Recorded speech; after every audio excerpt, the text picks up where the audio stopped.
All right, and I Jideko Mazuna Vote 104.3 FM, and I'm live on YouTube.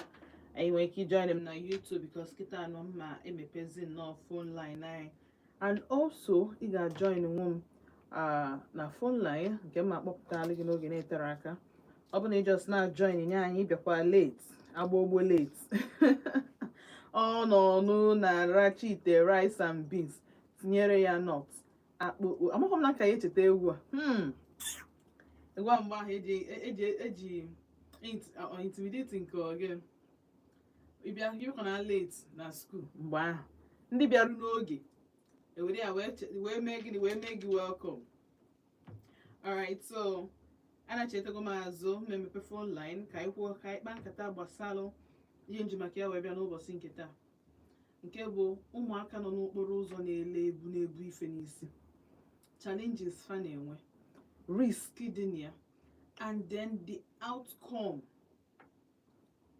of mgbagharị ịnọ na street meet different people at that age. Brain fa isi fa ka na form otu ha si wee ye ends up in the society. When you take the grace of God, if nwatakịrị lere ihe n'ụzọ na-adị ezu oshi na-ama mmecha kwụba gbawa akwụna n'ụzọ na-ama mmecha bute ọya, ọ na amara Chukwu ka ọ ga-abụ ịpụta asị na onye a mekwere escape. Onye na-eme escape bụ na ịma na onye bunyere gị ihe ị na-ele nwekwara ọgụgụ isi, nke ọbụla ọ na-adụ gị ndụmọdụ, nke ọbụla na-eshi gị love, nọ na ego adịrọ n'ezinụlọ. So mma na-ele, mba na-ele, ụmụaka na-ele, onye akpọtakwara akpọta na-ele.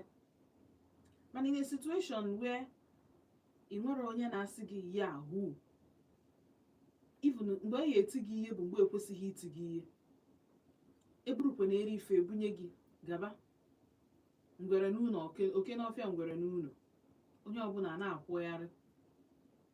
Sọsọ mgbe a na-eti gị ihe mgbe ileteghị ezigbote afịa, mgbe ileteghị ego, ọ dị ha ka ijego na ụmụaka ndị ọzọ na-ele ihe a na-akpa nkata ọ na onwe ebe ijebe. They don't really care about your welfare. Keki swega, keki sweno, ndị zuru n'ụzọ, kedu ka o swega. They don't really care. If you find out that day, you need to bata iji ego wee bata, which is very unfair. So give me a phone line kita na 0706 048 5853. My one at 0915 570 8347. My send them WhatsApp message. WhatsApp message. Bomb na phone line. So, oh well, you can send a WhatsApp message anyway. Na 0706 048 5853 more 0915 570 8347. More bomb na 0706 048 5853. My one na 0915 570 8347. Ka anyị kpaa nkata dịka otu o si gbasatara ụmụaka na-ebugharị ihe n'ụzọ n'Enugu. Afụtụnụbeghị m fa Enugu steeti, afụnụbeghị m fa n'ụzọ like na nna aga n'ụzọ kịta mfụ ha. Ihe nwere ike ị na-experience bụ nje afịa, ịfụ ha na-ebu ose gwogwo, ha na-ebu ka ihe ọzọ mfụnugokwa afa bụ n'isi ụkpaka, aka m afụnugo ha n'otu ụkpaka, ụmụ ihe ndị a gasị, but ha na-anọ n'ime afịa, which means na afịa mechie ha na ọkwa afịa mechie ha na. But in terms of ndị bụ na afịa mechikwa efe a continue kwa, yes, o nwekwa ndị na-ebu ndị na-ebu ụkpa ka ụkpa na-acha white na-asị na ọ na-enye iron n'arụ na-atọ ụtọ, o nwekwa ụtọ ya na-adị anyway. Ana m afụkwa nkịta granọt na-adị, ana m afụfa. So ị ga-ejisi ike kpọọ m na 0706 048 5853 ma kpọọ na 0915 570 8347.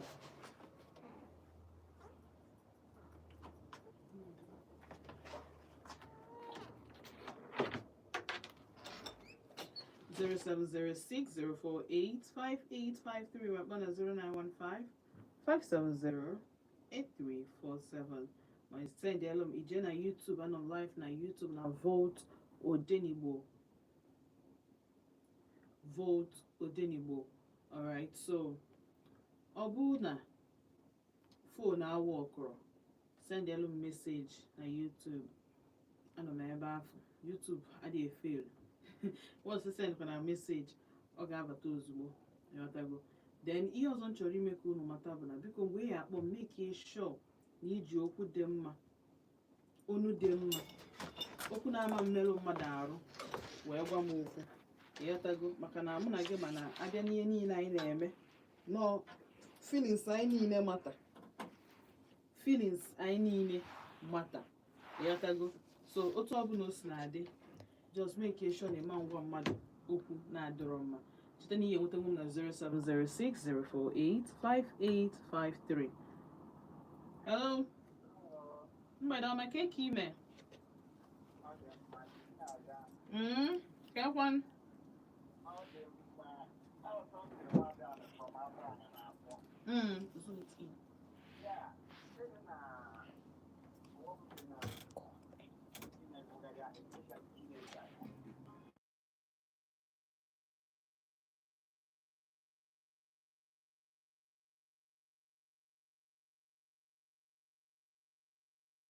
Nigeria meziri the thing or maybe out of live food to many families. And at the worst, India na-akpọta nwa mmadụ. Ịkpọta nwa mmadụ na-eme ka anyị na-afụgasị na Facebook. Na-asị ka uju obi ụdị ndị a nwere. But ọ bụrụ mmadụ mụrụ nwa bụ ahịa bunye nwa ya. Ihe dị iche na-adịwa. Well, ọ ga-enye time ọ ya eji nata. Mana ndị nke a bụ amama ha goro ụmụazị ahụ ego ka ha pikiri ha n'ụzọ. Obere nwa ya anọgide na gareji ruo abalị. Sometimes ike egwu ha ifu ebe ha dobara ngwa ahịa ahụ na-arahụ ụra near it in some corner. Ọ dị very bad. So advice m na-eme bụ enye bụ ọ bụrụ na ife gọọmenti tinyere ya anya asị na ife free education nọbe taking time enye ọda any other developed country na-eme ya ya ha afụ during school hour anybody afọ ejidie ọdụkwụkwọ nwere oge Anambra tara ya datị mana ndị ụmụaka Ebonyi ekweghị detere ọkwa dissolve ya. So ọ bụrụ na emere like that school hours during holidays, yes, everybody can try and do something for a parent or for him or herself. But school hours to Ghana Gakuko to an all also called. A born father card, I know. So when the government here, when we push that term, I have them. All have known can be also poor. Dalo, so. All right, 0706-048-5853. Makwana 0915-570-8347. Kedu ife ilo enwe ike ime nke enyela aka wezuga mmegbu n'obodo anyị yana ụmụaka anụ a na-ahụ ọkụ ihe n'ụzọ. Hello. Mgbede ọma ka ime? Uhuruchioma. Adị m nnọọ mma. Daalụ sọ. Ekesịnụ nnọọ. Nnọọ.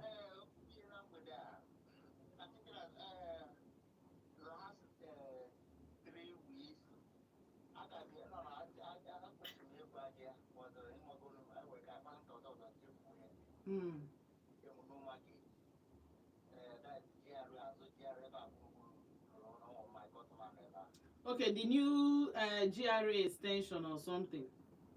Yes, that's near that water board that opposite to her and the road safety with a common bandit. My customer or deliver.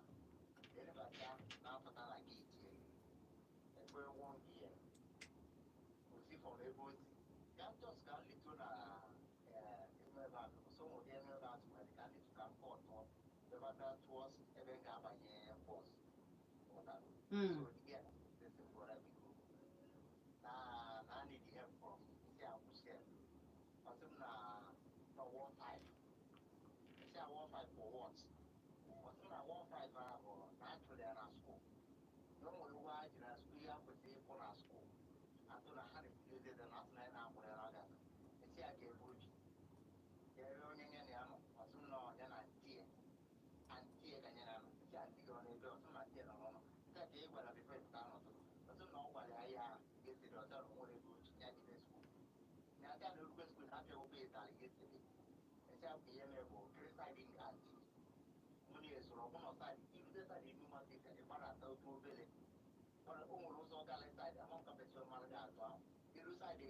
Nyago. Whatever, Nyaga connect here to the school. Say I'm going to my school. But there's no mega school because I would them time I was so okay, Mebo. Luther no market, Luther in Nigeria. Drop one I radio Nigeria. Near 2000. Then I get over na school. What I go, although kind of I make a can nice they call me near and tea and me. A lot of things occur. You see how many years got it? Some more age of 13, 14. 13, 14 call.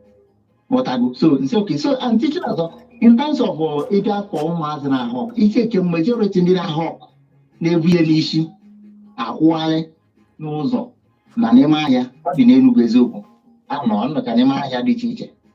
Bondegene, Indi, parents like Nobona, Obro Habu, the Gangas no.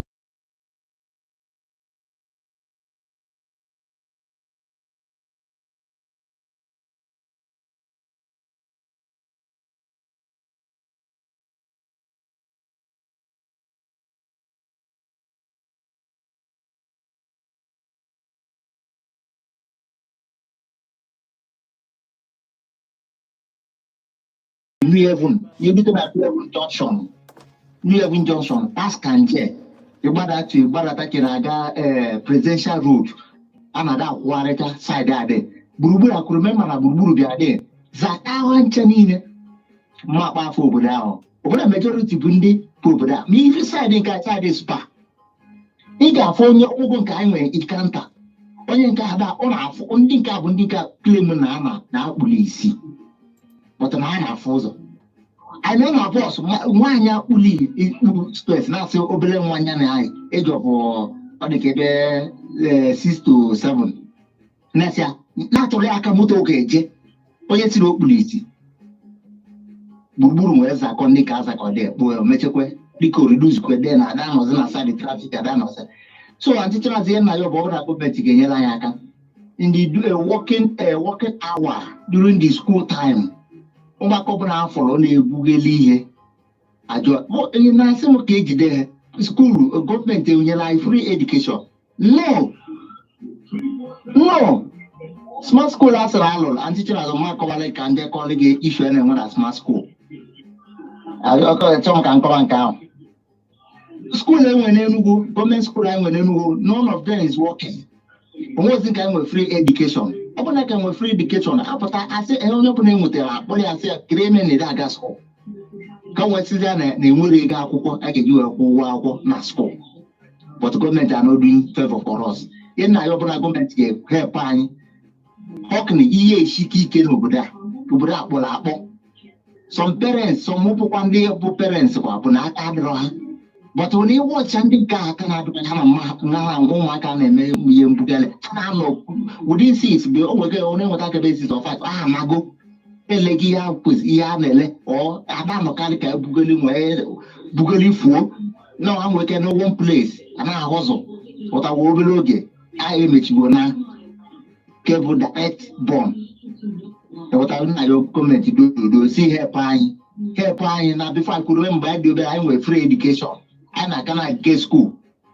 Abụ m eto m n'Ọnịcha den ihe ndị na-akwụ na-ebugoli ihe n'isi den bụ ndị okenye ndị a na-ebu go spọtụ linka ebulenita enwere opena na-akwa akọkọrọ akwuru mba den n'Ọnịcha dị ọhịa na-akwụ bụ ndị togoro bụrụ ụmụazị ọ bụ ndị nke na-achọ inene waik ọ ndị na-achọ ike gbu aja ma azụ oke ka ahọzụrọ ndị a bụ ndị togo pọtụ na ụmụazị pere mpe ya afụ ụmụazị atụ egen ihe nchọrọikwa ndị azọ ka anyị infọmeshọn a biko ụmụ gbada ndị vootu na-aga Holy Ghost na-aga Holy Ghost fụ ụmụazị anwa na-ada ahịa ego aweka dị tu ọteret gị bọda nye m ego sista nye m ego ele eso gị ichie tie ya nwoke esu wee tie ha aka ụmụazị a nwere ike ịmaga aka akpa ya bụ another information na-enye people now. Ị na-aga Holy Ghost during the evening or do very pai efọ ha pụta na-esi gị itie onwe ka itie ihe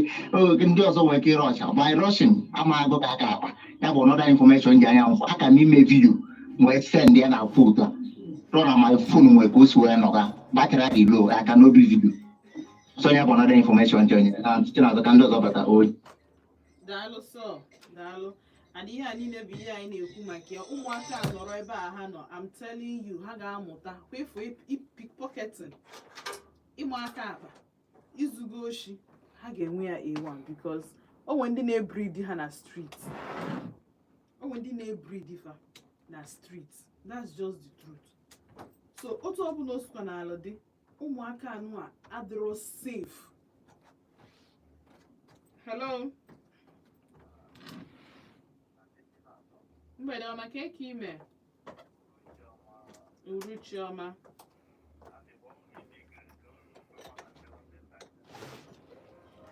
Sorry, we ga dị n'ọkụ.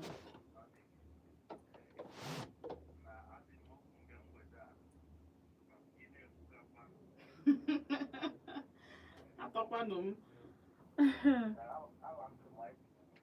Ịma nnọọ.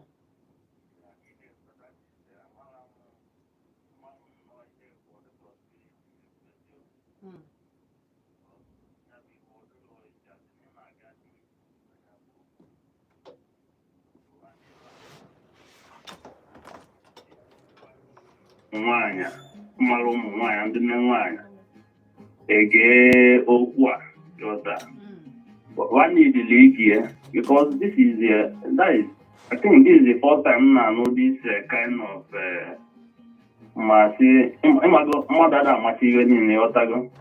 this aspect of ndị na-ebugharị wejezie lose another thing, maybe another thing, that kind of a thing. Only ever draw possible. So, Manon can Madu choputa. So, on the Newanya need Kara, Maro, Kara, this kind of program. So, I kind of near review or play back as in next time. Mogwan Navayano, that is the 10. So, Mana in a try is you.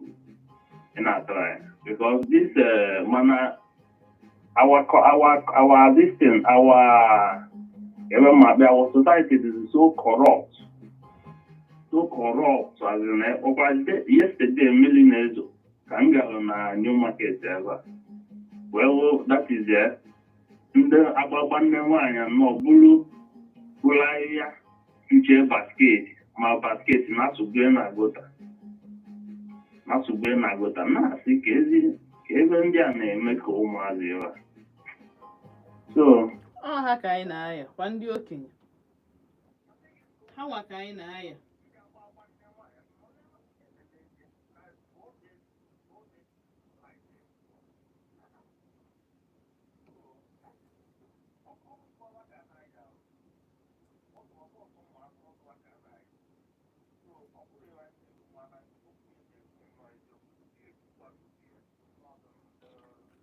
ndị a na-agwa ma ndị ọ gbasara ya nụkwa so na-emeri nne gọzie gị tu daalụ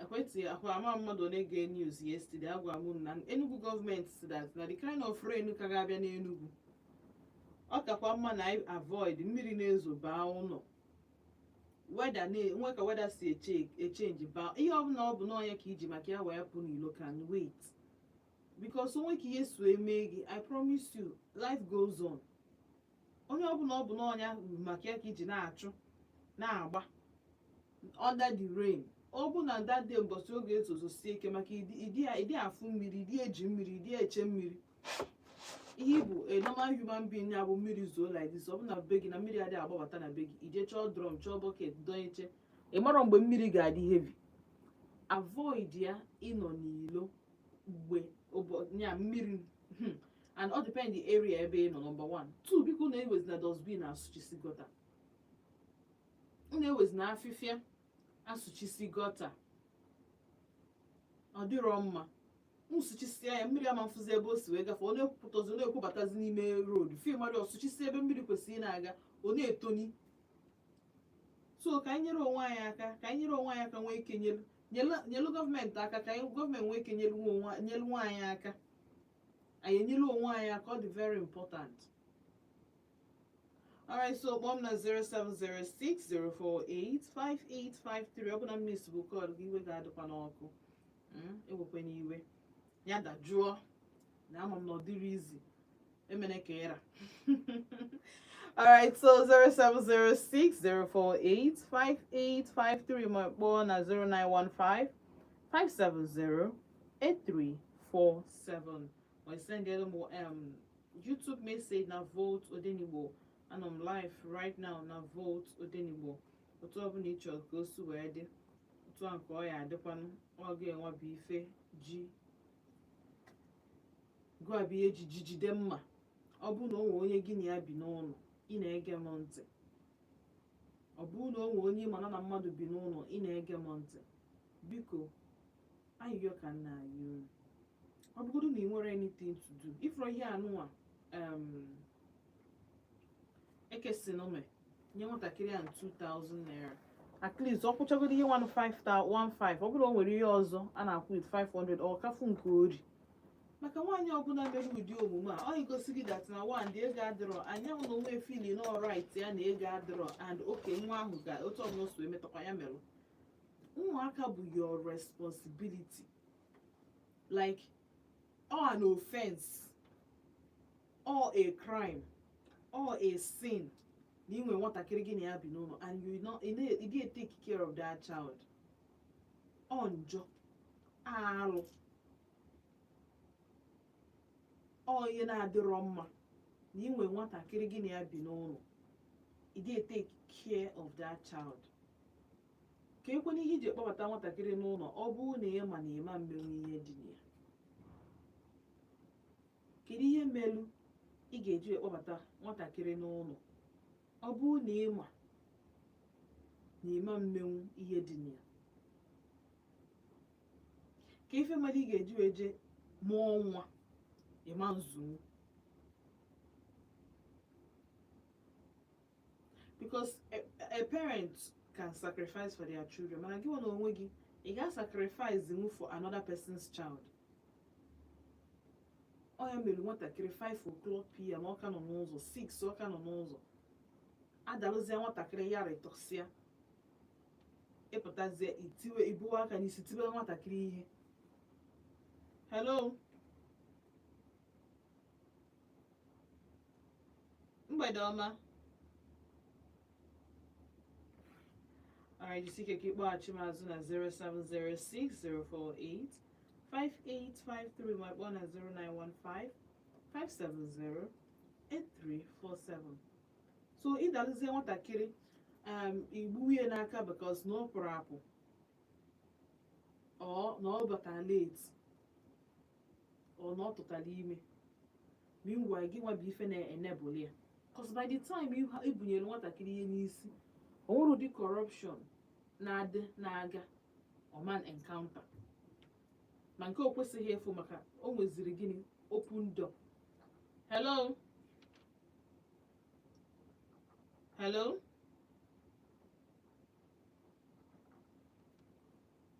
Hello? Okay, ama m ihe na-eme fon gị, amara m ka o si eme gị, amara m ka o si ada, amara m ka o si azụ, but biko maybe gbanyụọ fon gị gba ekwu ya nke that network ị na struggle with ọ gawa ọ dị mma. Hello?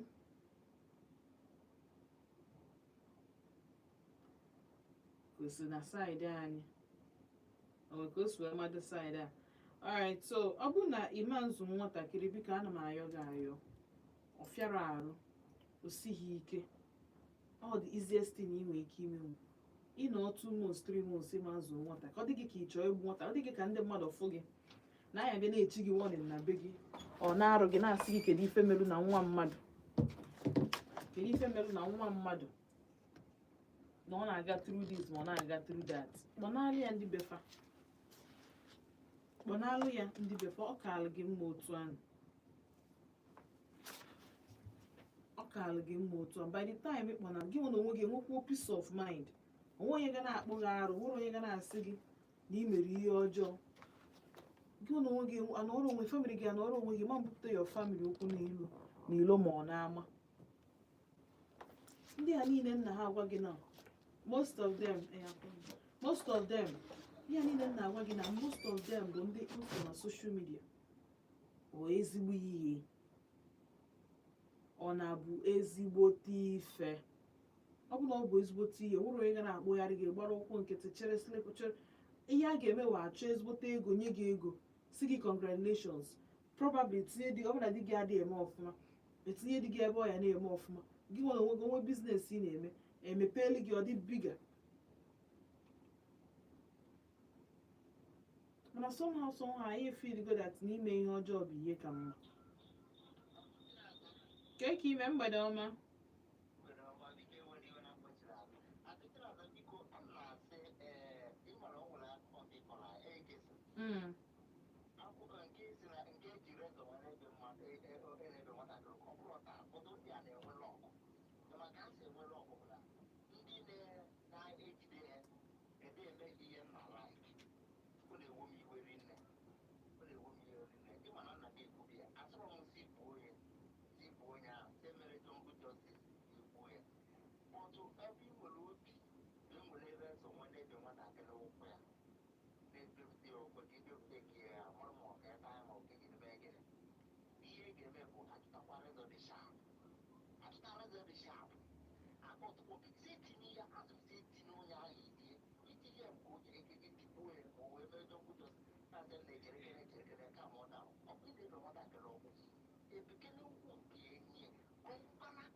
daalụ sọ mana ibekwa ndị a nwere obi mụ anyị ebenwukwa asị m bịa be mma akwa ebenwu in terms of punish mmadụ ebenwu there are many ways to kill a rat onye ga-ebekwana ya onye ga-ekwetekwana bee ya ụrụ onye ga-ekwete bee ya maka ụdị ihe ahụ ụdị ihe abụrụ ihe mmadụ dị ndụ na-eku ume kwesịrị imenwu ụdị ihe abụrụ ihe mmadụ dị ndụ na-eku ume kwesịrị imenwu so mụ anyị emenwukwa ekesi na ọkwa na ihe eme nwere okwe ka o si wee ruo asị m kpọmkpọ ọgụ 0706048585 My phone is 0915 570 8347 and I'm live na YouTube na Volt ODENIGBO and ngeje kpọchala obere egwu nna cheta azụ anyị bidokwa ebe anyị kwụsị cheta na ị nọ n'ODENIGBO oge ndị Igbo ebe anyị na-atụkọ isi ọnụ anyị kọ mamịrị ọnụ onwe ike gbaa ofu ebe aka nna jụ na-esi na-asụ kedu ka unu mee adịshị ọnụ dị oyi nụ ndị mma na ife niile na-aga dịka otu esi wee kpaa ya na-anacheta azụ ndewo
Sugar baby.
Oh, sugar baby. Sugar baby.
I'm your boyfriend.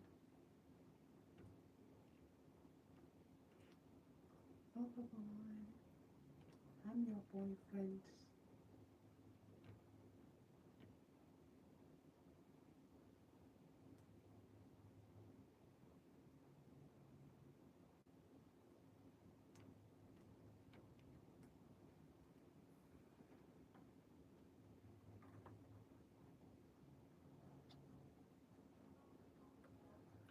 All right, so na cheta kama zona Volt 104.3 FM. Tata anyị nọ na-akpa nkata maka ụmụaka akpọtara akpọta, omume ị na-emeso nwatakịrị ịkpọtara akpọta ihe emeso nwa gị. Ya bụ omume bụ na nwatakịrị ya na-agabiga, ọ ya ọ ga-abụ efu nwa gị na ya ịdị comfortable. The point bụ that na at what point ka conscience mmadụ ga-ebido pịọrọ ya ụtarị, maka na the truth bụ na 80% of ụmụ nwaanyị ndị be anyị, ọkwefu ndị be anyị, ụmụ nwaanyị fa ndị Igbo, ha na-emegbu ụmụ mmadụ. 80% of Igbo women na-emegbu ụmụ mmadụ, ụmụ nwanne fa. Pampike kọla, hello. Mgbede ọma. Kee ka ime? Eyi na n'iyi na-ekwu. Daalụ.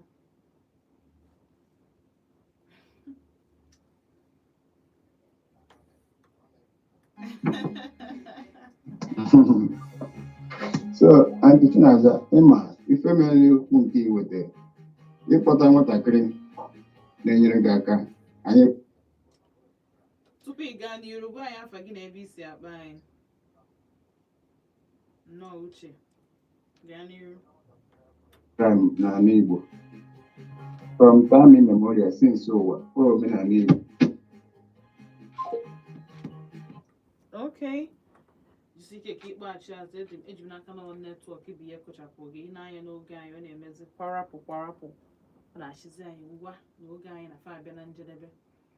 But ọ bụrụ a crime, yes, but ihe ji bụrụ crime now bụ that na ndị na-akpọta ụmụ mmadụ adịghị enyelụzi fa aka dịka otu ha si. Normally ịchọ ije kpọta nwa mmadụ, ị ga-asaịn godo na nwaanyị aga skuul na ị ga na-efidi. O nwere parents na-eme ya tupu ọ hapụrụ gị nwafe, ị ga-enwe an agreement so that ị ga contrary to that agreement akpụrụ gị jee police station. Hello, ya bụ netwọk, gaa n'iru. Igbo na-afụ onwe ha n'anya be anyị. Onwe ka o si dị, akpọrọ nwanne, nwere ike kpọrọ nwa gị kpọgara nwanne gị ka ọ zụọ. A na-eme ya eme, ọ bụrụ taa ka ebido mewe ya.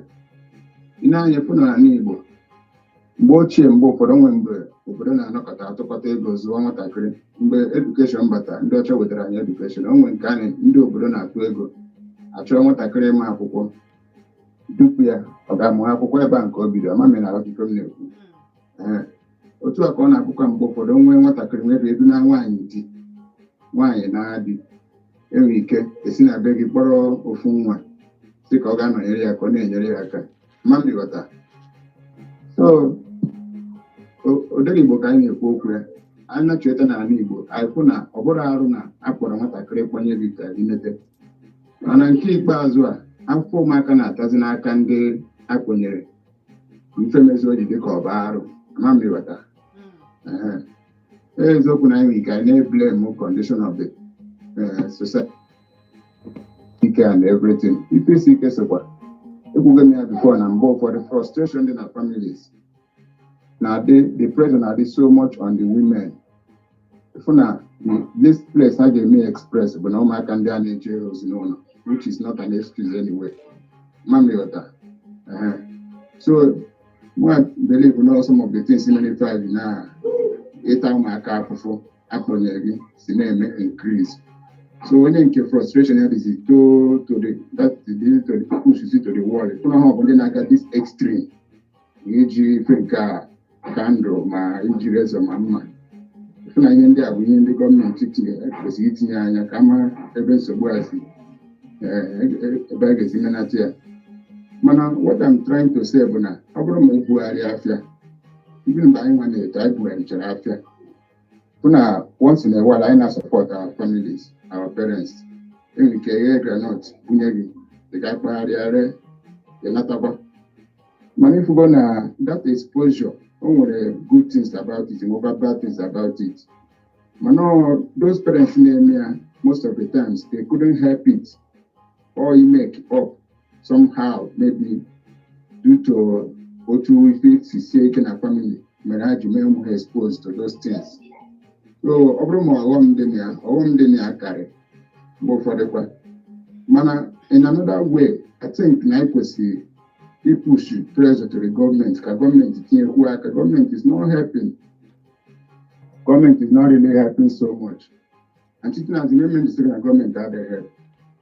In anya, if in any from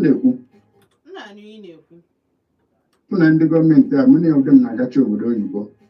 And don't have any policies in this country. And so they know best practices, international best practices.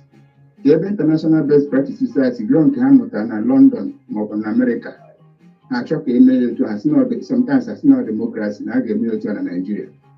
Manifest a lot of things get benefit to the masses. You know, if you Obodo we have for social security. Social security in the sense that name one way bank, one on a database, family begin on a database. Come with free education. You are not paying anything for those children. I got school, basic education, and then you have free. Medical, and then you have free. So if you pressure is what I create from the basic education I draw on the parents. So senior delegate will all of it, you call your tax. And they call your tax, that's the guy being there, they take care of basic education on my kanda. Na medical so my kanda. Insurance is so my kanda. Anyway, until my can require 18. Let I go before maybe otherwise you will contribute over to the system. But even Obodo, and you okay, look at it. Chinazemana. Oh, when I'm saying I'm blue research and Ghana Holy Ghost. Can care for my candy and Holy Ghost. Age moto. Park and on as put. Man, never naked. My children, I was only just trying to Kapapo, my kid, Hannah Ban, Apom, Hannah to the moto. Make creators make area. Do you know that now one of them, than a front seat, pick here my phone? Due to now one, non a motor. She was around 3 years. Okuego Kubeta, from Bonya, where there's nothing she could do. So I wasn't by Ketchas Media, Guru because I am Ghana prison, like it up. Come to Nozia, Naranda about it. I negotiated to prison. It was their phone immediately. Yes. So imagine we turn back immediately. Kind of Madam no. My daughter, some know when you pick it. My daughter for you. Some know when you pick, no, when you're not for you, I see no coming back home. I can't know where it was. So, immediately, I mean, I'm not in the area. My sister, Imananda, whatever, how much we have. Apart from you, Secretary, are you getting it? Because how am I go? Then I go there among them. Therefore, don't market trend, bound. So even in this year, some of them this year and they're going to much about. I think don't worry, I got problem, I get mental. My dear, I have to live there because someone can't go. So what am I trying to say? If not, government allow those people to be there. And in Kenakata Abamarabuna, Niru, a very big church, not there. To me, never an eyesore to the church. Because even a church, anyway, motherless babies took a functional inside that place. My neighbor tell me, form one, you could chew my haka.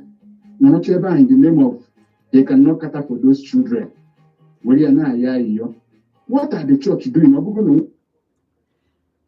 So, time I Google. Time I Google. Dalo.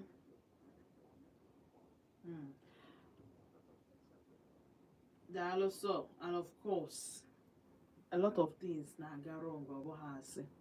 Will it stop going wrong? Mba. I get the government make ifeni mba. Onye nke aje kpata nwa mmadụ or government mba. Ka ị kpọtara ya or government gị megbuo ya mba. Ka ị na-eji je kpọta ịmụrụ ka akpa gị ha ịma. So if ọbụla anyị na-eme sometimes ka anyị kene ka anyị cut kene no government some slack ka anyị mekene nke dị line. Maka na some oge ụfọdụ oge ọ bụrụkwanụ gọọmenti multiple times ọ bụrụ gọọmenti anyị na-eji aka anyị butere onwe anyị nsogbu ụfọdụ n'ime anyị mụrụ na ị na-eme ife ọjọọ na ị na-eme ihe dị otu a wee kpọzie gị wee sị gị na ị na-emekwa ụdị ihe dị otu a gị kwụsịzie ise mma na eme ọkwụsị kedu ka anyị ga-eso ya malụ na asị ka isi okwu ebe a ka ọ ya ebe m na njedebe n'ụbọchị kịta sị gị ọ bụ na ọ bụ nwatakịrị mmadụ nọ gị n'aka as nwaanyị gị nwa na-anụ di go because ụmụ nwaanyị dị otu a ọ bụrụ difa na-anụfa because nwoke a lot of men ama nchọ ka nwatakịrị dị otu a na-agabiga ya but nwunye fa bụ the man of the house so of course maka udo a lot of men dị more peaceful so ka udo chia ka na nwunye afọ iso ka nwunye hapụ ịhafịa maka na ọnya bụ breadwinner ọ na-ahapụ nwatakịrị mmadụ ọ na-ata afọ na-eleka bọsị aka ya akpali unu nsogbu adịrọ ka mbịa na njedebe n'ụbọchị nkịta fasịn ka echi na-eburu ụbọchị ọzọ mụnụ ga-anọ na Volt 104.3 FM for every kind woman not out there di ma anụ ma ọ makwala anụ di ya ụmụaka nọ gị n'akụ o nwere onye ga-ama na onye nke a bụ nwa ịkpọtara akpọta na nke a bụ nke ị mụrụ amụ na-ededicate egwu a to you people. Asa by Jennifer Eliogo Dewonu ka emechaa Jennifer